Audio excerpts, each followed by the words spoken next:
I am Tan Lip Seng, and photography to me is actually my lifetime passion.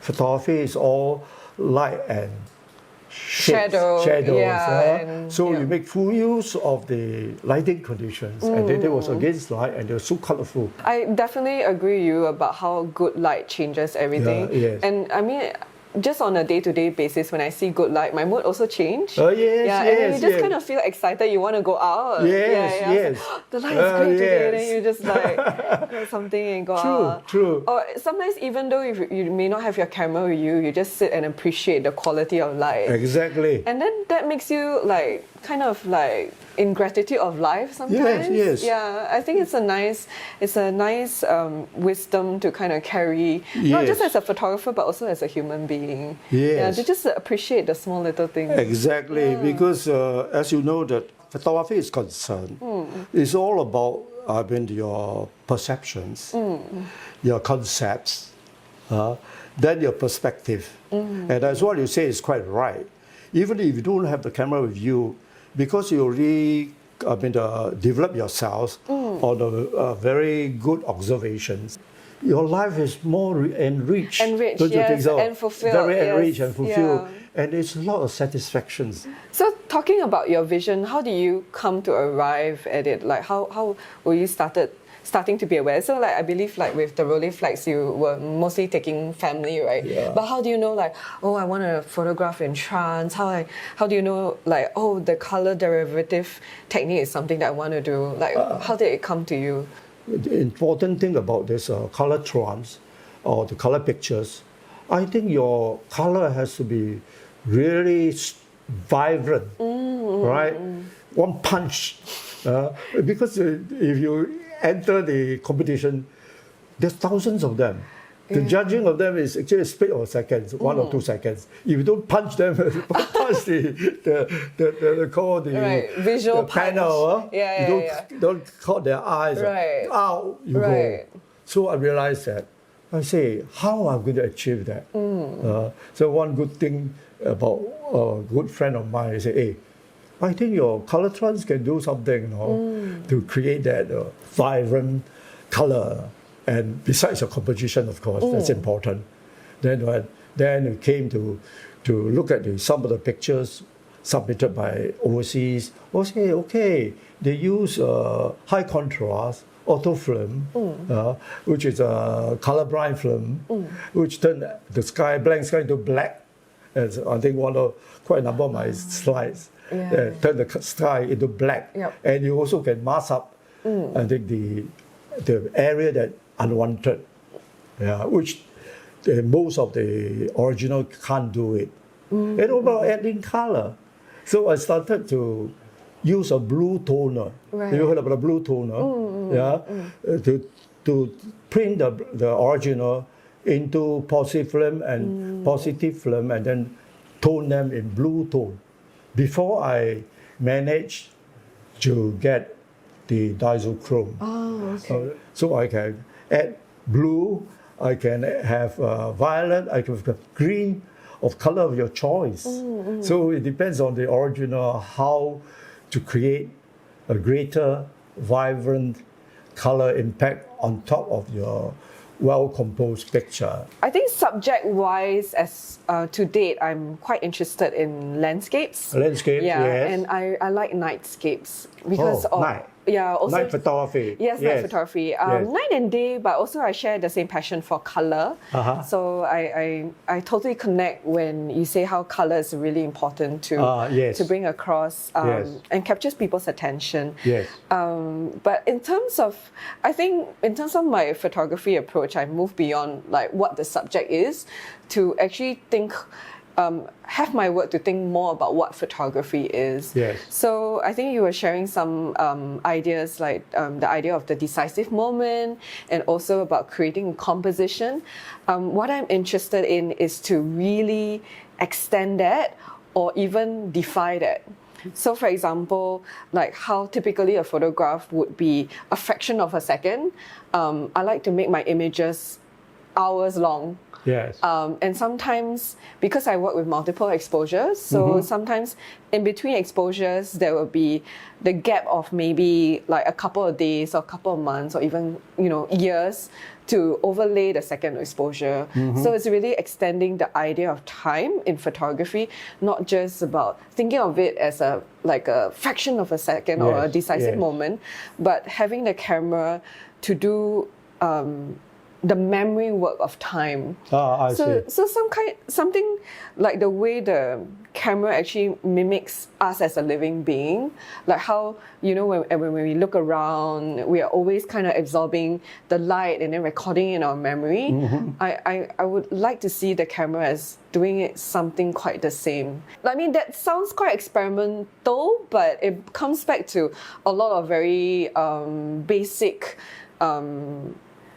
photographic techniques like metering and then also calculating. Yes. So it's actually really, really technical at the same time, although it's also quite experimental. And I think to some people, they also feel that my work is quite abstract. But quite similar to you, I believe that there needs to be a very strong aesthetic style coming out from the image. Yes.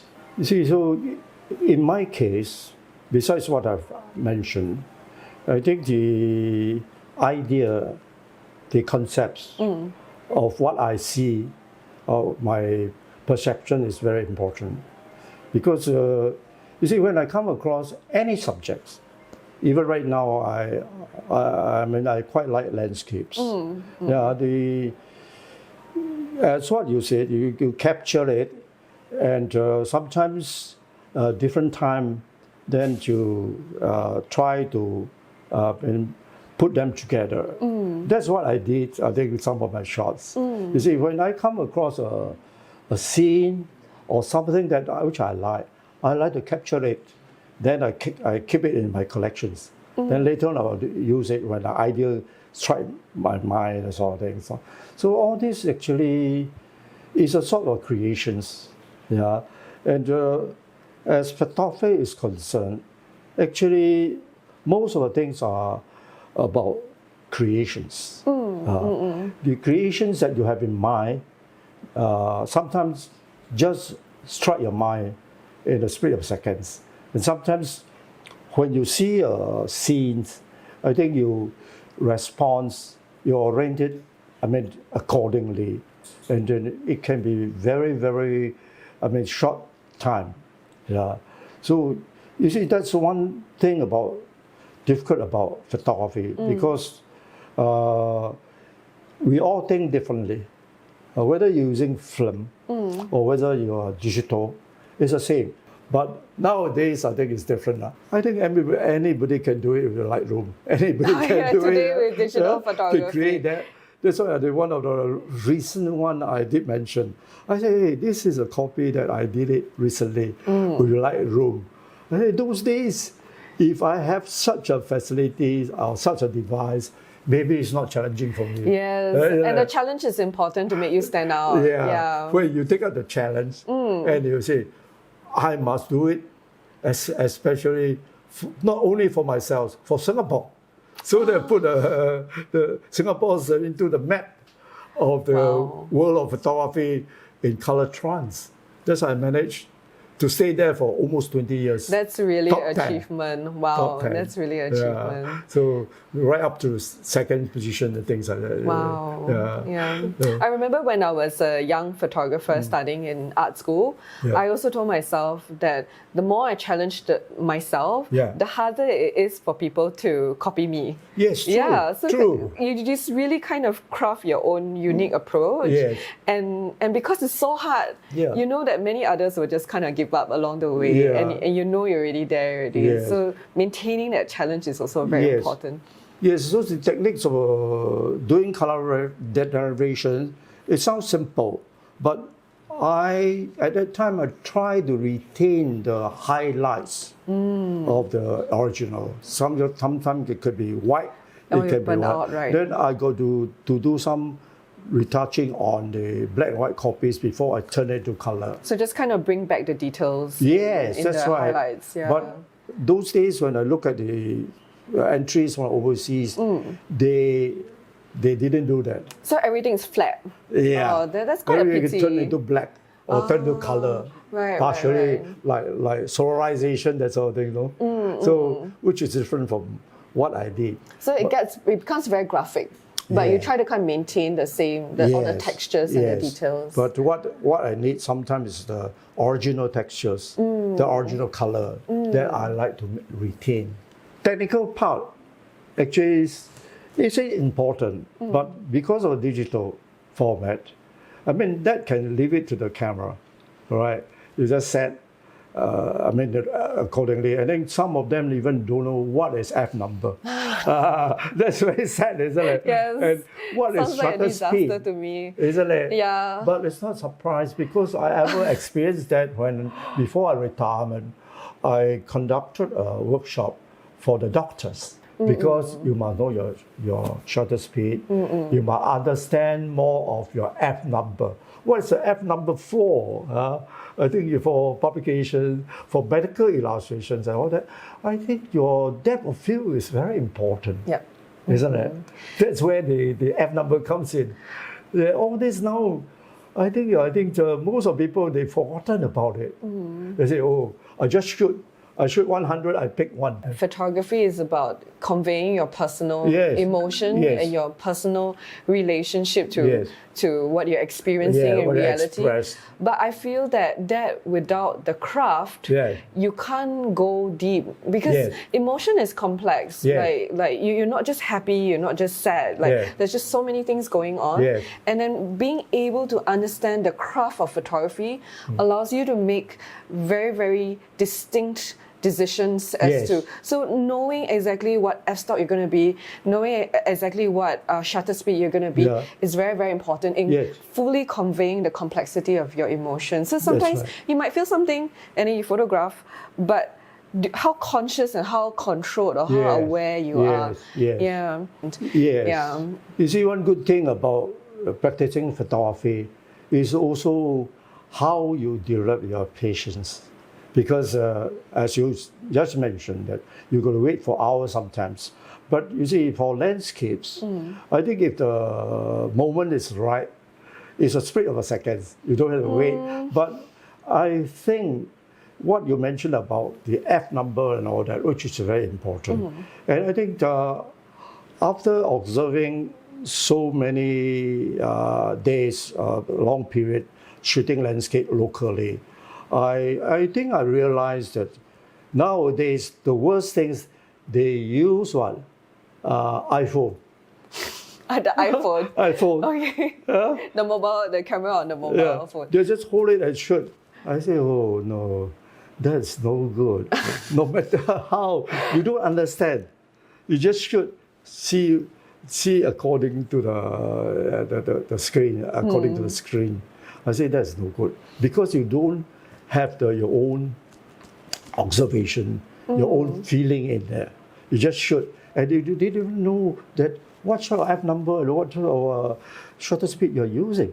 That's why I think you also miss out the actual important, called the moment of the call that you need to capture. I think as a photographer is concerned, you use your tools, not the other way around. Yeah, not the tools use you. The tools use you. That's why I mean, for so many years, I stick to one of the format. This reflex actually was bought a present from my dad. Oh wow! Yeah, those days, my second brother thought that I should have a good camera by then. I think it was in 1957. I was still in school, and then my dad agreed on that because I became the photographer of the family. Wow. So you took a lot of family photos with that. Yes, I think when visitors come, our family shots, and then of course on top of that, I fell in love with pictorial photography. So I did quite a number of black and white shots. How do you arrive from the reflex? Oh, because when I got the 35mm, actually my interest was in color trans. So I use that for my color trans. Right. So when you were photographing with the reflex, you're still the black and white negatives. Yes. At that period, I did both because I was so active in competing the monthly competitions in the Photographic Society. I compete in black and white. I compete color trans as well. So I got both of them. I made the top awards and all that. Yeah, that's why you can imagine on that period during the Sunday outing, I had both black and white and color trans. Oh, so you had two cameras with you? Yeah, yes, wow. And a series of lenses. Right, wow, that's a lot to carry. This one 2 lenses. This one okay. At that time only twin lens. Yeah, so I say, actually, I think I realized that at present, the youngsters, the younger generation, they are very fortunate. Why is that? Fortunate in a sense, they have the digital. They have elaborate equipments. They do. A series of lenses with different focal lengths. One good thing about those days is that you don't have to worry about what lens to use. You only have one, right? Yeah. That prime lens. Yeah, the prime lens. That you, and then you concentrate on that. Yeah. And you spend more time on composing. It's true. Rather than to think about changing lenses all the time. Nowadays, you think about, should I use a long lens? Should I use a wide angle? For me, I'm always sticking to my prime lens. And then if I compose, I move my body, I move my camera. That's good. Yeah, I think it's how you hone your photographer's discipline. Yeah. Like also the way you say you do not crop as well. Yeah. I think you've seen all my collections, part of the collection actually, that all this is, like I mentioned earlier on, is from analog to digital. Because nowadays, I do more digital, and it's still in 35mm format. Well, what did you use for your what do you call your analog? You're still on analog. Yes, which that's is right. Not many people do it nowadays. Each format has their own merit, their own purpose. So as long as that material is available, I don't think people will give up analog completely. But I'm glad to hear that you're still using analog. So because it's so expensive, I really have to think very carefully before I make the image. So it's about honing a certain practice. I see photography as something that's performative and also something that is meditative. And having that when you know the weight of it, or when you know what it means to release the shutter, and it's the amount of thought that is actually channeled into that particular decision to actually release the shutter and make the choice that matters to me. We all think differently. Whether you're using film or whether you are digital, it's the same. When I come across a scene or something which I like to capture it. Then I keep it in my collections. Then later on I will use it when the idea strikes my mind and sort of things. So all this actually is a sort of creations. When the weather is not right, my landscape will be a monochrome format, because the love of the different ranges of monochrome that you like to express is very important, which is different again from the practice of color photography. That's why I'm fortunate I can say that I see in both worlds. That's why, even the weather is not right, there's no, call dull moment for me. I still keep shooting. I think the way I see it, I think that's important. That's why, at my age, if I slow down, I don't think that I have more time for that. So I got to catch up. Yeah. I got to catch up and do more things, right? I mean, I'm still energetic.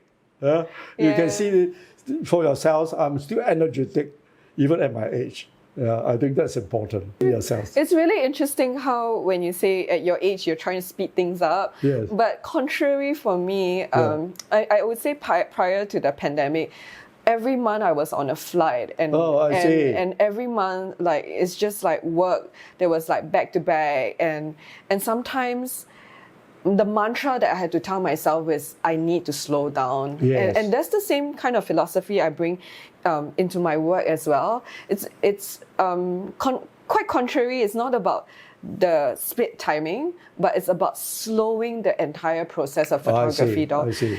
On the contradictory for myself, it's the other way around.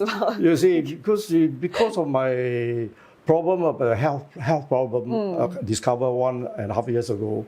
So I say, well, no, I cannot slow down. I got to catch up. But in your case, you slow down. I'm like, no, I have to slow down. But of course, you have to bring back my health. Yes, every reason to do that. Yes. But I say, I can't slow down when I still have the energy. I have to, work harder, enjoy more. Just every day opening my social media, I just see you post like one new image a day. Yes. And my social media has been pretty much stagnant for the last 2 years. Yes. I have not posted anything yet.